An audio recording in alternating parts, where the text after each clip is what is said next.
Hey everyone, welcome back to another video. Today I have a really good PvP and PvE Deepwoken build to show you. So, without further ado, let's get into it. Alright, so to start this build off, let's talk about the main equipment. For my main weapon I have Cryptic, which actually is scaling a bit off the Secures ring right here. It has 5+ damage versus monster, which is really good for, you know, any ring. Then I got Finisher Ring just to proc talent Stays Band because, you know, have to have Finisher Ring with that. Congress Clutch to catch up to runners. And then I have my Blindfold on because, you know, I hate when I get blinded and gazed and, you know, all that stuff is just not very fun to deal with. Then I got Black Diver, which, you know, for the ether regen and the durability, really. Now let's move on to talents. Alright, so here are all my talent cards. I'll speed it up. If you want to see each individual one, you can pause the video. But then after I show all of them, I'm going to explain to you which ones I actually use for this build. So, without further ado, here are the cards.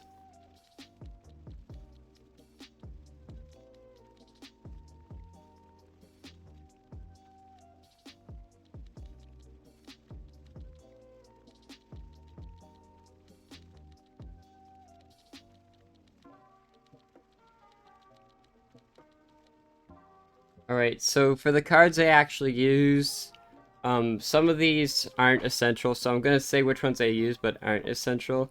Kickoff is really good, not essential. Steady footing, good, not essential. Heavy lifting, pretty much an essential. Blind Seer, essential obviously for, you know, my mantras. Risky moves, essential. Champions, not essential. Destructive recovery is a real essential. Harsh response, yeah, you need that for destructive recovery. Heavy hitter, not essential, but, you know, could have it. Concussion, kind of essential. Strong stern, really good to have, but not completely essential. Exo, essential. Nero, essential. Aggressive posture, basically essential. Warrior's respite, essential, obviously. And then Bulldozer, essential. Shadow Travel, Blood Iron Spirit, stuff like that you don't really need. Speed Demon is really good. Speed Demon's definitely an essential. But other than that, yeah, that's basically all the talents you need. Just try to focus on all the great sword talents, and then stuff like risky moves and aggressive posture. And then you'll probably be fine. You'll probably get the same outcome. Now for my mantras, I have Dark Blade with Bloodless. I have Shadow Gun with Blue, because it has modifiers on it.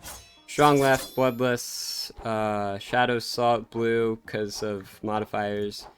Mind Soothe, Insignia, just to be funny. It doesn't actually work. Shade Devour with Blue. I mean, I don't know. I don't use it that often. Rising Shadow with Blue because it's a good refund when you actually hit it. Like, it gives you way more shadow, ether back than the ether that you use.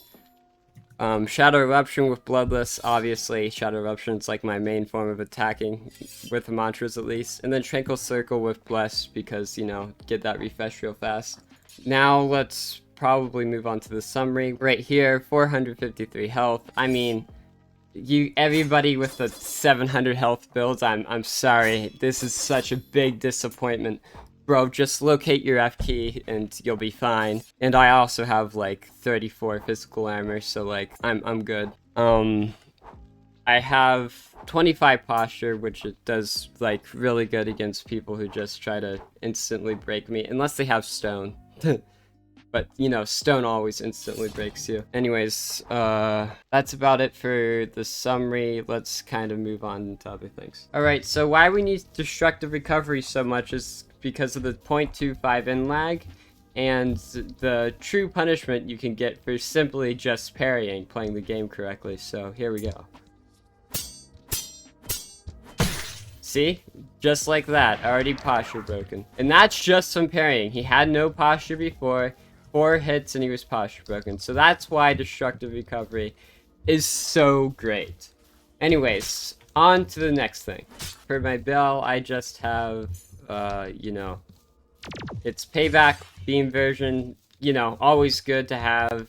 Gets me out of combos. Yeah, sorry, I forgot to mention that. Alright, here's some basics for the Crypt Blade. So, whenever you faint like this, just immediately after follow up with a Shadow Eruption. I know he didn't set that good of an example right there, but most enemies will fall for it. As soon as you faint, just immediately after you Shadow Eruption. Then, Rising Shadow, if you can land it, you can get a free hidden right there, as you can see. You can actually get basically a full flourish in. So, those are your two main moves. Then you do Dark Blade occasionally. Like, if you miss this jump shot, then you can Dark Blade after like one parry. That also messes people up. I don't know why, but, you know, just does.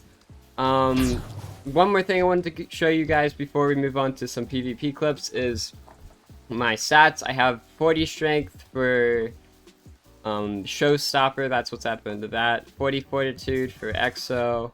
40 willpower for Blind Seer. 25 agility for... Oh, I can't remember. Was that Speed Demon? I think that's Speed Demon requirements.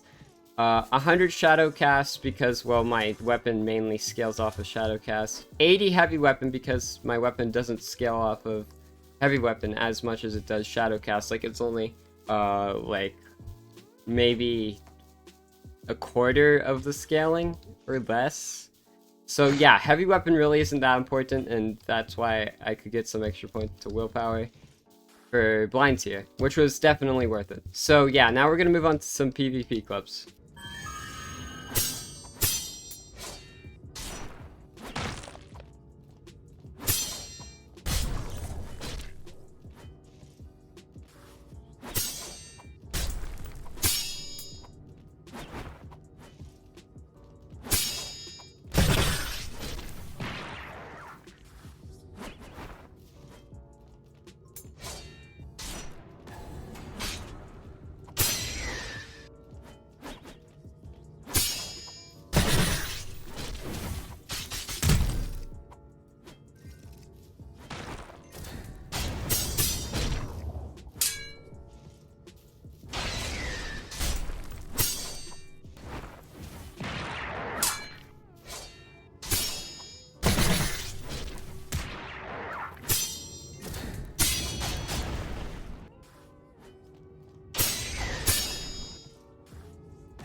Anyways, thank you so much for watching. I do hope you enjoyed the video. If you do, please do consider subscribing and liking. It helps me out a lot. And yeah, I'll see y'all in the next one. Bye bye.